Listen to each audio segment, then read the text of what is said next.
Are you curious about the difference between giant and colossal squids? What is the Kraken, and should we release it? And why are the only living examples of colossal squids we've found so far really small? Kia ora, I'm Associate Professor Kat Bolstad from the School of Science at Auckland University of Technology. I lead the AUT Lab for Cephalopod Ecology and Systematics, also known as the AUT Squid Squad. My research focuses on cephalopods of all sizes, but particularly deep-sea squids. I'm here today to answer your questions about the weird, wild, and wonderful world of cephalopods. Welcome to Squid Matters.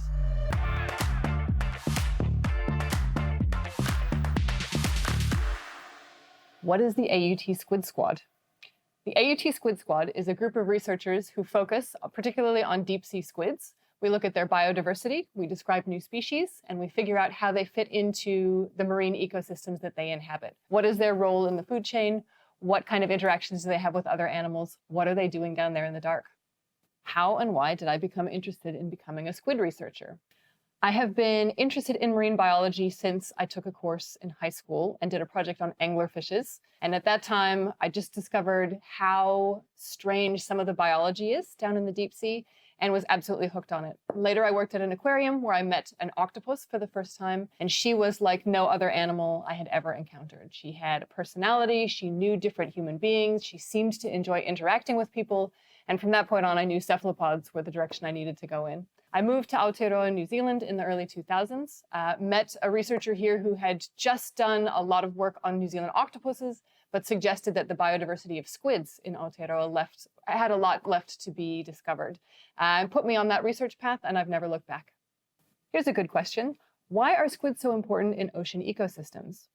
It's hard for us to grasp just how many squid there actually are in the oceans. They form vital components of the food chain, and many marine animals eat or are eaten by cephalopods at some point in their life stages. We know that it's very difficult to estimate actual squid populations, but as an example, sperm whales are likely to eat more than 300 million giant squid alone in a single year.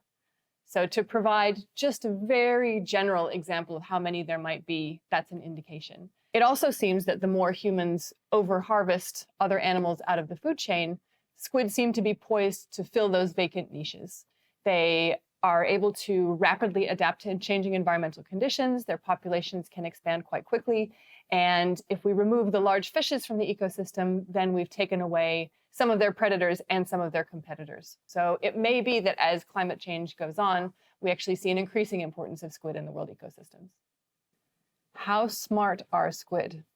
This is a very tricky question. Assessing animal intelligence is very difficult. We can't ask them to take an IQ test or do a number of the other things that we might try to use to test human intelligence. Cephalopods live in all sorts of different marine ecosystems where they interact with different complexities of life and the habitat around them. Squid tend to live in an open water 3D environment. It is fairly stable. They have to be aware of their surroundings, but they don't have to deal with the kind of complex habitats and ecosystems that octopuses do, for example. So where we know that octopuses can do things like learn to solve mazes and open jars and sometimes even learn from each other, we don't have any evidence of squid's ability to do that. So if that's our benchmark for smart, I would have to say squid are not that high on that scale. They're very good at what they do, and we certainly would not survive well in the habitats where they are. But for behavioral complexity and computation, octopuses probably take that cake. Here's a question I get a lot. What is the difference between a colossal squid and a giant squid? They're both very large, and each of them holds the record for the largest squid in one sense or another. So first of all, they actually come from completely different families. Now, the family level is the level at which we split out, for example, all dogs, wolves, coyotes, foxes, and all cats, tigers, domestic house cats, lions. So that's the family level difference. That is how different giant and colossal squids are. They also live in very different parts of the world. So the colossal squid is found only in Antarctica. It is endemic to the Southern Ocean, whereas the giant squid is found in the deep sea of the tropical and temperate oceans throughout the world, and not at the poles as far as we're aware. The giant squid is very long and slender. It can get up to 13 meters, so it is the longest invertebrate in the world, but it's not quite as heavy as the colossal squid, which gets to 7 meters, but about 500 kilos. So that is the heaviest invertebrate in the world. They also have some different, very interesting features. The colossal squid is very powerfully built, and it has lots of sharp hooks on both its arms and its tentacles. Some of those hooks can actually rotate a full 360 degrees around in either direction, which is quite fascinating. The giant squid has very large suckers on the ends of its tentacles, and both the hooks and the suckers can leave scars on the heads of sperm whales. So this is one of the pieces of evidence we have for sperm whales feeding on these very large squids. So the squid is never going to start that fight. A squid's not going to swim up to the sperm whale and pick that battle, but it certainly doesn't want to become dinner. So there may be a bit of a struggle once the sperm whale has realized the squid is there and decided to make a meal of it. And now about some recent news. You recently identified the first footage of a live colossal squid at home in the deep sea. Why is this discovery so exciting? Well, we have known about the colossal squid for 100 years. It was first described in 1925 and described from the stomach contents of a sperm whale, actually. Those remains were very large. They had those hooks. They were clearly not the same as any other type of squid that we already knew about. But it would be then a full century before we got the chance to see this animal at home, alive in the deep sea. And when we did, it was a baby one. So the research team happened to be diving down the water column to discover a new species at the seafloor. They came across this very beautiful little glass squid at about 600 meters in the water column. And looking closely at the footage, it was clear that it had the right features to be identified as a colossal squid for the first time. So this is our first glimpse of this animal not shriveled up in a jar or laid out as a giant corpse on a table in the lab. And it was just beautiful. And it also allowed us to talk about the beauty and wonder of some of these deep sea animals without having to deal with some of the sort of Kraken hype or stuff of nightmares, monster tropes that we get a lot with the deep sea. Could a squid the size of the mythical Kraken actually exist in the deep sea? We are pretty sure that we have not seen the absolute largest giant and colossal squids that are out there, because we know from beaks found in predator stomachs that they do get a little larger than the largest specimens that we've examined. We don't have any evidence so far of anything much, much larger than these two largest species. And why are people so obsessed with the Kraken in pop culture? People are fascinated by cephalopods of all sizes. The really big ones do make great fodder for the imagination. They make great deep sea movie monsters. You can have the tentacles waving around wildly, pulling screaming sailors from ships into the water. And I think the fact that they are so different from us, right? They don't have bones inside. Their eyes look really similar, but we have no idea what's actually going on inside those heads, really fuels people's imaginations. How much do we know about the deep sea? We actually know quite a lot about it in the meantime. Humans have been studying the deep sea for about 150 years. Before that, we weren't sure if anything lived there at all. But in the meantime, a huge amount of it has been explored, although we're still discovering things all the time. There's plenty left to do. In some areas, we have very good mapping of the seafloor, but haven't had cameras down there to see exactly what's there. In other places, we have snapshots from imagery, but our maps still lag behind, and we're still discovering new habitats and ecosystems and species all the time. And another Kraken question, what do we think ancient mariners actually saw when they talked about the Kraken? Ancient mariners often were in pursuit of whales, such as the sperm whale, which do eat these large squids and have been known to play with their food from time to time. So it is very possible that they saw remains of these large squids at the surface. Sperm whales have often been seen also to play with things like bull kelp at the surface, which is very large and dark and kind of looks like the arms of a large squid. And if that sort of gets thrown through the air, there could be a resemblance. I think it's worth bearing in mind as well that, the ancient mariners, much in a similar vein as modern fishermen, love to tell a good tall tale, love to exaggerate the size of things. And of course, depending on the grog rations that day, those stories could get even wilder. Could a squid hurt a human?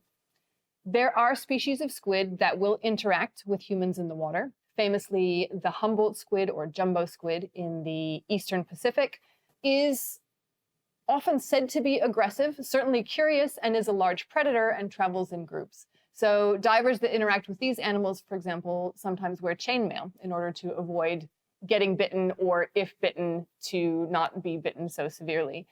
Most species of squid would never naturally come across humans, so it's very unlikely.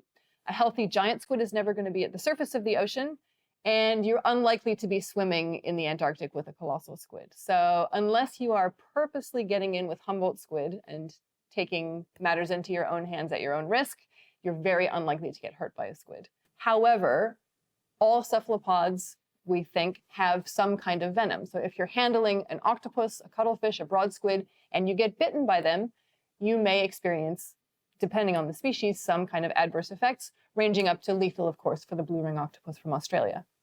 Biodiversity question: how many types of squid are there? There are probably about 900 species of cephalopods, so that's octopuses, cuttlefishes, squids, and their relatives. The answer to how many squid there are depends on where exactly we want to draw the line about squid, because we have a couple of different groups that commonly get referred to as squid. For example, the vampire squid, which is a great name but wildly inaccurate, not a squid at all, also not a vampire. If we are strictly talking about things that we would classify within the main groups as squid, it's somewhere between 300 and 400 species. Are any species unique to New Zealand or Antarctic waters? In the Antarctic in particular, most species of cephalopod are endemic, so are only found in that habitat, or at least to the Southern Ocean. We also have a handful of endemic octopus and squid species in Aotearoa, New Zealand. What are your thoughts on octopus farming? As I've said, I study primarily deep sea squid, but I work within a research community of people very knowledgeable about cephalopod welfare, and most of the people who research cephalopod welfare feel that octopus farming is not able to be done in an ethical and humane way at this stage. That leads into the next question: would you ever eat squid or octopus? I would not eat octopus. I did used to eat calamari, and that was before I knew more about the way that these animals tend to be caught and the impacts that that can have on their populations and their ecosystems. What is your favorite cephalopod in pop culture? I'm going to have to give a couple of different shout outs here. I have kids, so of course I love Professor Inkling in the Octonauts series. Hank the Octopus from Finding Dory was fantastic. I thought that Davy Jones from Pirates of the Caribbean was extremely well done as well. But I probably have to credit some of my life's direction to having watched 20,000 Leagues Under the Sea as a fairly young child. So around age 7, I think I saw this film for the first time. Interestingly, the way they did the giant squid, even in the 1950s, holds up pretty well, and certainly better than some other representations in film. I was so fascinated by this that I made myself a paper doll of Captain Nemo covered in giant squid suckers, and the rest is history. Thanks for joining me today for Squid Matters. I hope this has increased your appreciation for some of the wonderful things that live in our oceans.